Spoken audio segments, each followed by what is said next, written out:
Hola familia Getsemaní, qué bueno que se puedan conectar. Hoy es el último domingo de abril y seguimos enfrentando la pandemia y no estamos teniendo por estos fines de semana reuniones presenciales, todo es virtual, no sabemos hasta cuándo, pero oramos al Señor que pronto podamos volver a estar reunidos en nuestra sede, poder vernos, poder estar en la celebración juntos. Por ahora sigamos cuidándonos, por favor, recuerden que el miércoles tendremos nuestra bitácora del pastor, es un tiempo para dialogar y profundizar más sobre el tema de la enseñanza de esta semana y mañana con la ayuda de Dios, mañana lunes les estaremos enviando la guía para dialogar en los grupos de conexión o dialogar en familia sobre este mismo tema y profundizar un poco más en el tema de estas enseñanzas. Sigan orando y cuidándose. Bueno, estamos en esta serie que se llama Creer y Vivir, y un breve resumen para que sepamos ubicarnos dónde es que estamos. Básicamente esta serie Creer y Vivir busca recordarnos que un seguidor de Jesús busca cada día vivir lo que cree. Un seguidor de Jesús busca cada día vivir lo que cree, porque desafortunadamente vemos que muchos cristianos tienen una brecha muy grande, un abismo muy grande entre lo que creen y viven. Dicen creer una cosa, que esto es lo que creen, que esta es su fe, pero en su vida cotidiana no lo reflejan, no viven realmente lo que creen. Y Santiago, el escritor de la carta que encontramos en el Nuevo Testamento, que es la base sobre la cual estamos guiándonos en esta serie de Creer y Vivir, identifica, él era el pastor de una iglesia, la iglesia de Jerusalén, y él identificó en ese tiempo 3 factores que tenían el potencial de hacer que la brecha entre creer y vivir se fueran acrecentando más. Y él, obviamente las circunstancias eran diferentes, pero en cierta manera muy parecido también a lo que estamos viviendo, porque le tocó ver cómo su iglesia se dispersó. Y esas personas que tuvieron que salir huyendo de Jerusalén y refugiarse en otras tierras, en otros países, empezaron a ver que había 3 factores, eso lo descubrió, o es lo que descubre Santiago y nos lo revela en su carta. Descubre que hay esos 3 factores que hacen que la brecha entre creer y vivir sea amplia, son la aflicción, la tentación y la falta de instrucción. Y la semana pasada dedicamos un tiempo a la aflicción, cómo los sufrimientos y las pruebas y las situaciones duras de nuestra vida hacen que esa brecha crezca y empecemos a vivir de una forma que no refleja lo que creemos. Hoy vamos a hablar acerca de el segundo factor, la tentación. Y obviamente tengo que decirle que soy un experto en este tema de la tentación. Desde muy chiquito tengo que enfrentar tentaciones, soy todo un experto. Ustedes están ante una persona que tiene maestría, doctorado y postdoctorado en tentación. Entonces les voy a pedir que tomen muchos apuntes. Hoy vamos a dar muchas citas bíblicas y muchos principios que nos van a ayudar a nosotros a entender la tentación y saber cómo enfrentar la tentación. En Santiago capítulo 1, versículo 12, Santiago 1:12 nos dice lo siguiente: dichoso el que resiste la tentación, porque al salir aprobado recibirá la corona de la vida que Dios ha prometido a quienes lo aman. Aquí Santiago entonces introduce el tema, el segundo factor que hace que nuestra vida cotidiana sea muy diferente a lo que creemos, y es la tentación. Y Santiago dice que la tentación va a llegar a nuestras vidas, que la tentación es algo que nosotros tenemos que enfrentar, pero que si la superamos, si la encaramos, si salimos aprobados, es decir, vencemos la tentación, vamos a poder vivir de una manera que honre al Señor, vamos a tener una vida, una verdadera vida, y eso es lo que él llama una corona, la corona de vida, de la vida que Dios ha prometido. Porque las pruebas, lo que veíamos la semana pasada, las pruebas buscan hacer que nosotros renunciemos a nuestra fe, pero la tentación busca que nosotros vivamos una fe falseada, es decir, una fe hipócrita, que empecemos a vivir de una forma que no refleja lo que creemos. Usted debe entender que la tentación en sí misma no es pecado, no es mala. La tentación es solamente la invitación, la seducción, la atracción a pecar. No es pecado en sí mismo. Ahora, ¿cómo vencer la tentación? En eso es que me quiero enfocar, cómo vencer la tentación. Y en este texto que vamos a estar estudiando hoy en Santiago, vamos a descubrir que hay tres acciones que debemos hacer. Acciones significan cosas que debemos hacer si queremos vencer la tentación. Y se las voy a decir de una vez, pero las voy a ir explicando poco a poco. Estas son las tres acciones si usted quiere vencer la tentación. Entonces dígase, piense usted mismo, si quiero vencer la tentación, debo estar preparado, debo estar consciente y debo estar bajo la gracia de Dios. Tres acciones: estar preparado, estar consciente y estar bajo la gracia de Dios. Entonces, en primer lugar, si quiero vencer la tentación, debo estar preparado. Eso nos lo dijo Jesús también en Mateo capítulo 26, versículo 41. Mateo 26, 41, Jesús dijo: estén alerta y oren para que no caigan en tentación. Estén alerta y oren para que no caigan en tentación. Estamos preparados cuando sabemos que todo seguidor de Jesús va a ser tentado. Todo seguidor de Jesús va a ser tentado. El versículo 13 de Santiago 1 dice que nadie al ser tentado, no dice que nadie si es tentado, sino que nadie al ser tentado. Debemos tener en claro que vamos a ser tentados. Hasta Jesús fue tentado. Todos recordamos la escena de Jesús en el desierto después de su bautismo y después de pasar 40 días y 40 noches en ayuno y oración, que fue tentado. Pero no fue la única vez que fue tentado. Hebreos capítulo 4, versículo 15 nos dice que Jesús fue tentado como todos nosotros, y en lo que todos nosotros, los seres humanos, somos tentados. Escuche lo que dice: porque no tenemos un sumo sacerdote, hablando de Jesús, que no pueda compadecerse de nuestras debilidades, sino uno que fue tentado en todo de la misma manera que nosotros, aunque sin pecado. De la misma manera que nosotros, Jesús fue tentado. Y si somos seguidores de Jesús, vamos a ser tentados. Todo seguidor de Jesús va a ser tentado. Nunca dejaremos de ser tentados. Ni la edad, ni la consagración que tengamos al Señor evitará que seamos tentados. Es más, hasta las personas que tienen más consagración y más entrega al Señor van a ser más tentados. Eso es una realidad que no podemos evitar. Entonces debemos estar preparados, porque todos los seguidores de Jesús vamos a ser tentados. También debemos estar preparados porque Dios está a nuestro favor para vencer la tentación. Dios está a su favor para vencer la tentación.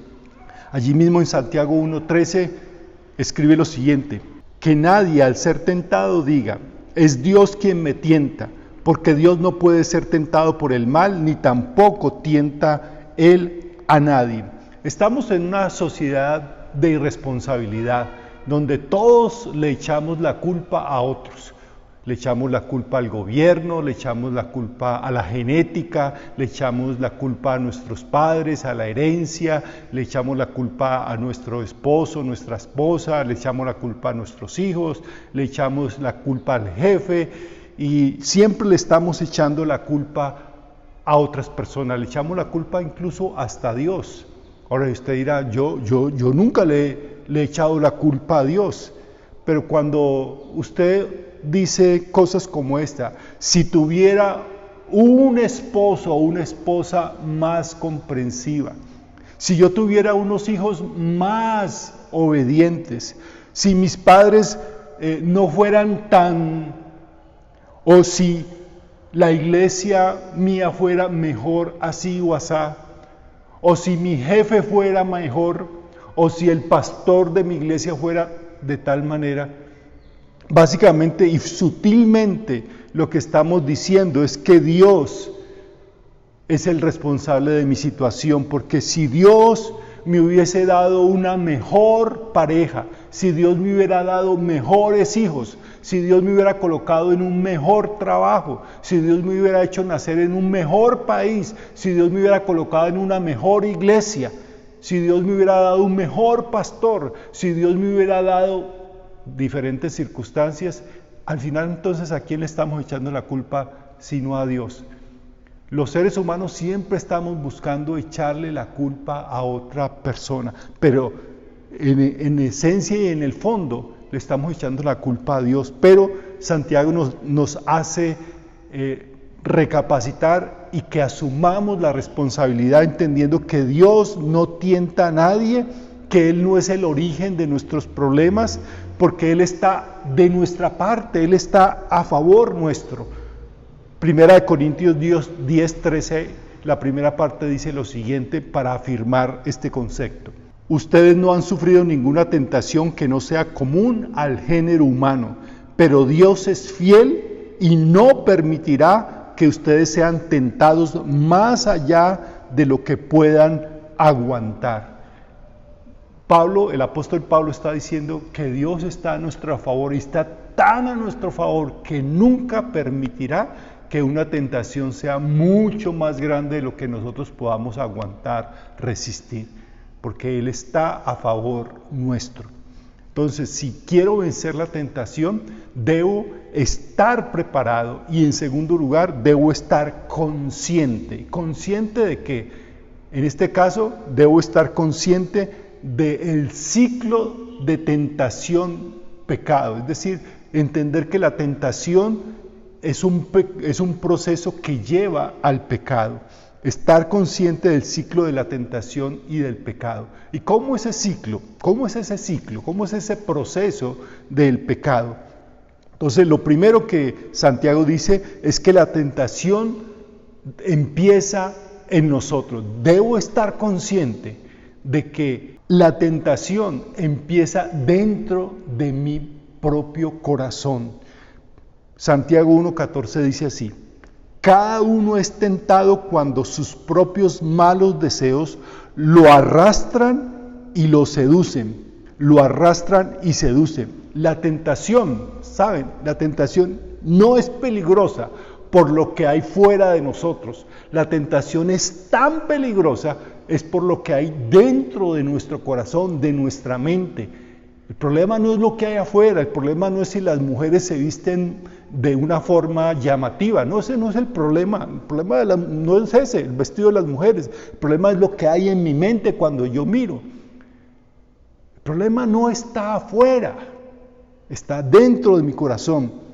Si no tuviéramos esos malos deseos dentro de nuestro corazón, la tentación no tendría ninguna posibilidad de destruirnos, de derrotarnos. La tentación no trae lo malo a nuestras vidas. Lo que hace la tentación es sacar lo malo que hay dentro de nuestras vidas. Yo quiero que no se pierdan ese concepto. La tentación no trae lo malo a nuestras vidas. La tentación lo que hace es sacar lo malo que hay en nuestras vidas. Y si no me cree, escuche a Jesús, quien lo dijo así en Marcos capítulo 7, versículos 21 al 23. Porque de adentro del corazón humano salen los malos pensamientos, la inmoralidad sexual, los robos, los homicidios, los adulterios, las avaricias, las maldades, el engaño, la lujuria, la envidia, la calumnia, la soberbia y la insensatez. Todos estos males vienen de adentro. Y eso lo afirma Jesús, y yo le creo a Jesús. Entonces, el ciclo de la tentación, debo ser consciente de que el ciclo de tentación y pecado empiezan dentro de mi corazón. El deseo, el mal deseo, es lo que surge dentro de mi corazón. La otra parte de ese ciclo es que la tentación nos atrae. La tentación nos atrae. Versículo 14 decía, sus propios malos deseos lo arrastran y seducen. Aquí lo que está haciendo Santiago es usar un lenguaje de pesca. Esta es mi caña de pescar, soy un experto pescador. Es mi caña, pero no soy experto pescador. Pero por lo menos yo sé que si un pez ve este anzuelo así, solamente ve el anzuelo así, esto no va a ser atractivo para él. Lo que hacen los pescadores es colocar este anzuelo y poner una carnada que sea atractiva al tipo de pez que yo quiero atrapar.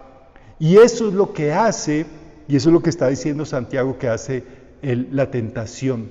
Coloca frente a nosotros algo que sea atractivo, algo que sea llamativo, algo que nos seduzca, que sea delicioso para nosotros. Y como pececitos vamos a ir detrás de ese cebo y vamos a ser atrapados. Por ejemplo, a mí nunca me van a tentar con un plato de lentejas, pero sí me van a tentar muy fácilmente con un buen helado, ¿verdad? Entonces, la tentación es algo que nos atrae dependiendo de nuestros propios deseos, de lo que nosotros anhelamos. Y eso es lo que está tratando de decirnos Santiago aquí, que la tentación usa siempre una carnada atractiva, una trampa, porque una trampa sin carnada no atrae a la presa. Y debe entender esto. Por favor, entienda esto. La tentación es seductora, la tentación es atractiva, la tentación se ve deliciosa, la tentación parece que nos va a dar placer y felicidad permanente, pero debe entender esto, debe ser consciente de esto. La tentación, toda tentación es una trampa. Toda tentación es una trampa. Y como trampa, busca atraernos, no para darnos felicidad, sino para destruirnos. ¿Por qué? Y esto es lo tercero que debemos comprender, ser conscientes. La tentación solo es un paso hacia una meta. La tentación no es la meta, es solamente un paso hacia la meta. Santiago 1:15 dice, luego cuando el deseo ha concebido engendra el pecado, y el pecado una vez que ha sido consumado da a luz la muerte.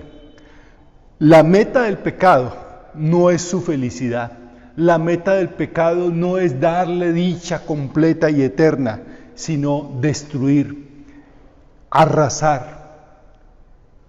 La meta del pecado es la muerte. La meta del pecado es destruir nuestra vida, destruir nuestro hogar, destruir nuestros hijos, destruir nuestro trabajo, destruir nuestras relaciones, destruir nuestro futuro, destruir nuestros sueños.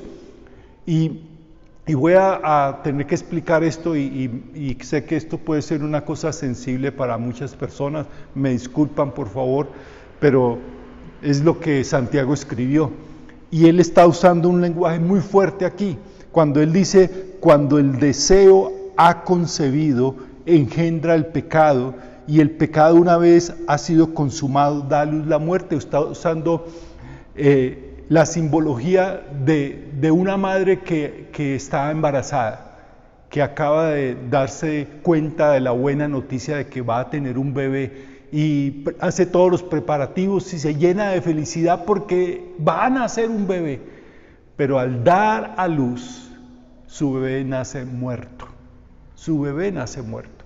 Y Santiago dice, así es el pecado. Nos promete felicidad. Anhelamos que el pecado nos va a traer un gozo y va a cambiar nuestra vida y vamos a tener una felicidad que nadie nos va a quitar. Pero realmente lo que nos ofrece al final el pecado es una criatura muerta. Nosotros mismos. Si quiero vencer la tentación, debo comprender cómo funciona el pecado, pero también debo ser consciente de las consecuencias del pecado, que va a arruinar mi vida, pero también va a arruinar la vida de muchas personas a mi alrededor, sobre todo las personas que más amo. Todo lo que sufriré y lo que haré sufrir a otras personas. Entonces, ¿cómo vencer la tentación? Venzo la tentación estando preparado. Venzo la tentación al estar consciente. Y en tercer y último lugar, venzo la tentación al estar bajo la gracia. Para vencer la tentación debo estar bajo la gracia. Santiago capítulo 1 versículo 16 dice: mis queridos hermanos, no se engañen. ¿Saben? Nos engañamos mucho sobre cómo vencer la tentación. Yo he escuchado toda clase de recetas que la gente da para vencer la tentación. Y no voy a hablar ahora de esas recetas.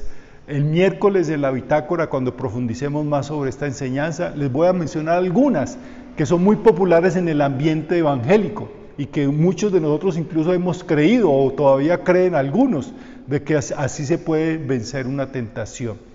Pero Santiago nos dice, no nos engañemos. Y él pasa entonces a decirnos cómo vencer realmente la tentación, estando bajo la gracia. Escuchen lo que dice Santiago capítulo 1, versículos 17 y 18. Toda buena dádiva y todo don perfecto descienden de lo alto, donde está el Padre que creó las luces celestes y que no cambia como los astros ni se mueve como las sombras. Por su propia voluntad nos hizo nacer mediante la palabra de verdad para que fuéramos como los primeros y mejores frutos de su creación. Santiago está afirmando aquí que si todos los malos deseos, que son la fuente de donde se alimenta la tentación, si todos los malos deseos vienen de adentro, todo lo bueno en nuestras vidas nos llega de arriba, como un regalo de Dios. Eso en la Biblia se llama gracia. Por eso afirmamos con Santiago que para poder vencer la tentación debo estar bajo la gracia, porque todo lo bueno, todo lo que nos fortalece, todo lo que nos ayuda a avanzar, a superarnos, viene como un regalo de Dios. Es la gracia que recibimos de Dios lo que en últimas nos va a ayudar a vencer la tentación. Y necesitamos la gracia antes de la tentación, necesitamos la gracia durante la tentación y necesitamos la gracia después de la tentación. Y déjeme explicarle cada una de esas tres etapas en que necesitamos la gracia. Necesitamos la gracia antes de la tentación, porque es la gracia que nos prepara antes de la tentación, que nos llega por la tranquilidad de saber que confiamos, que tenemos a un Dios que no cambia, que permanece siempre el mismo y que promete estar con nosotros y que nos cuida. Esa gracia que nos prepara antes de la tentación nos llega a través de su palabra, como él ha mencionado. ¿Cómo venció Jesús la tentación? ¿Recuerdan cuando fue tentado allá en el desierto? Él, las 3 veces que fue tentado en esa ocasión, respondió a la tentación diciendo, escrito está, escrito está, escrito está. ¿Y dónde estaba escrito? Estaba escrito en su palabra, en la palabra de Dios. Por eso, si quiere vencer la tentación, no espere que llegue la tentación, debe fortalecerse antes de la tentación, fortalecerse en la gracia de saber que tenemos un Dios y un Padre maravilloso que está a favor nuestro, que nos cuida, que nos fortalece y que nos ha dado su palabra para guiarnos y fortalecernos y alimentarnos espiritualmente. Por eso necesitamos la gracia antes de la tentación, la gracia de confiar en un Padre que nos cuida y la gracia que nos da en su palabra para alimentarnos y guiarnos y saber qué hacer en medio de la tentación. Pero también necesitamos la gracia durante la tentación. Durante la tentación podemos encarar la tentación sabiendo que no estamos solos. Muchas veces nosotros cuando estamos en medio de una tentación, a punto de caer en la tentación, pensamos que es que lo que estoy enfrentando yo, nadie lo ha enfrentado, nadie ha sido tentado como yo. Mire, todos los seres humanos somos tentados sobre las mismas debilidades, los mismos malos deseos. Los seres humanos somos iguales en eso, nuestro corazón es igual de débil en todo, pero eso nos da también, hay otra cosa que nos da esperanza también, y es saber que Jesús está con nosotros y que nos comprende y sabe por lo que estamos pasando. Hebreos capítulo 4, versículo 15, que leíamos ahora hace un rato, lo leemos de nuevo, porque no tenemos un sumo sacerdote, es decir, Jesús, que no pueda compadecerse de nuestras debilidades, sino uno que fue tentado en todo de la misma manera que nosotros, aunque sin pecado. La gracia de tener a Jesús al lado de nosotros, sabiendo qué significa ser tentados, sabiendo qué significa esos malos deseos tratando de salir a flote y destruir nuestra vida. Es la gracia de saber que Jesús sabe por lo que estamos pasando y por eso entiende y por eso nos acompaña y nos da fortaleza. Pero también la gracia de saber que Dios provee siempre una salida. ¿Ven esta señal? Esta señal la encuentra usted generalmente en todos los edificios, marcando la salida, el punto de salida, de emergencia, en caso de un terremoto, de un incendio. Bueno, Dios hace lo mismo. En caso de tentación, escuche lo que dice 1 Corintios 10:13, la segunda parte. Más bien, cuando llegue la tentación, Él, o sea Dios, les dará también una salida a fin de que puedan resistir. La gracia de saber que en medio de la tentación, durante la tentación, Dios nos está colocando señales para que nosotros tengamos por dónde escapar. El problema es que vemos las señales y no las seguimos. Ahora, necesitamos estar bajo la gracia antes de la tentación, durante la tentación y por último necesitamos la gracia después de la tentación. Si usted enfrenta la tentación y sale victorioso, felicidades, pero recuerde que no fue por sus habilidades y capacidades que pudo vencer la tentación, no fue por su autocontrol o su super espiritualidad o su madurez, venció la tentación solo por la gracia de Dios. Pudo enfrentar la tentación y salir victorioso, no por sus habilidades, sino por la gracia de Dios. La gracia de Dios nos ayuda a vencer, pero también nos recuerda que debemos ser humildes. 1 Corintios 10:12 dice, así que el que crea estar firme tenga cuidado de no caer. Es la gracia de Dios hablándonos. No crea que porque venció una vez va a poder vencer otra vez. No crea que porque venció ahora ya la tentación no va a llegar a su vida. Vamos a ser tentados siempre, siempre vamos a tener que enfrentar tentaciones. Entonces por eso dice, el que cree que ya es muy firme, tenga cuidado, manténgase bajo la gracia, porque solo la gracia le va a ayudar a enfrentar la tentación. Pero, si usted enfrenta la tentación y sale derrotado, como tantas veces, yo, no sé que ustedes no, pero tantas veces salimos o salgo derrotado, vamos a necesitar la gracia para recordar que no es el fin del todo.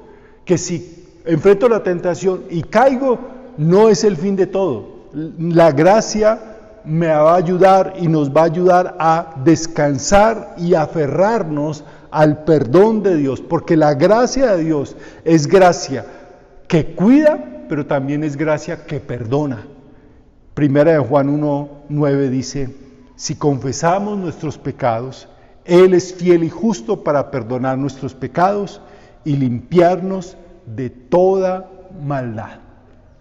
Esa es la gracia que necesitamos después de la tentación, si salimos derrotados. Saber que contamos con un Dios que es fiel para perdonar nuestros pecados y limpiarnos de toda maldad. Aférrese a esa gracia cada vez que caiga, cada vez que salga derrotado. No es el fin, no es el fin. Dios no ha terminado con usted, Dios no le da la espalda a usted. Dios le ofrece gracia para perdonar. Quiero que vea esta última frase. Dios no cambia, su poder no se agota y su palabra me guía. Repítala conmigo. Dios no cambia, su poder no se agota y su palabra me guía. Dios no cambia, su poder no se agota y su palabra me guía. Ese es el fundamento de nuestra confianza para enfrentar la tentación. Cada vez que sea tentado, recuerde por favor eso, Dios no cambia, su poder no se agota y su palabra me guía. Escriba esa frase, téngala, recuérdela, memorícela y úsela cuando tenga que enfrentar la tentación. Porque en la tentación busca destruirnos, pero Dios con su gracia convierte esa tentación en una oportunidad para fortalecer nuestras vidas y moldearnos de tal manera que como Jesús, salgamos victoriosos y fortalecidos. Vamos a orar. Señor y Dios, nosotros queremos estar bajo tu gracia, porque sabemos, Señor, que como seres humanos y especialmente como seguidores de Jesús, siempre vamos a tener que enfrentar la tentación y no queremos salir siempre derrotados. Señor, queremos estar bajo tu gracia para tener la victoria. Gracias, Señor, por ayudarnos a entender que tú no cambias, que tu poder no se agota y que tu palabra nos guía en toda tentación. Ayúdanos a ser conscientes de que el pecado, que la tentación se origina dentro de nosotros, que somos nosotros, Señor, con nuestros malos deseos, con nuestras ambiciones, egoísmos y todo lo que menciona tu palabra es lo que nos lleva a ser seducidos por el pecado. Por favor, ayúdanos a ser conscientes de la necesidad que tenemos de ti y de tu gracia. Ayúdanos, Señor, porque confiamos en ti. En el nombre de Cristo Jesús. Amén. Dios no cambia, su poder no se agota y su palabra me guía. Recuérdenlo. Dios les bendiga, que acaben de pasar una linda semana.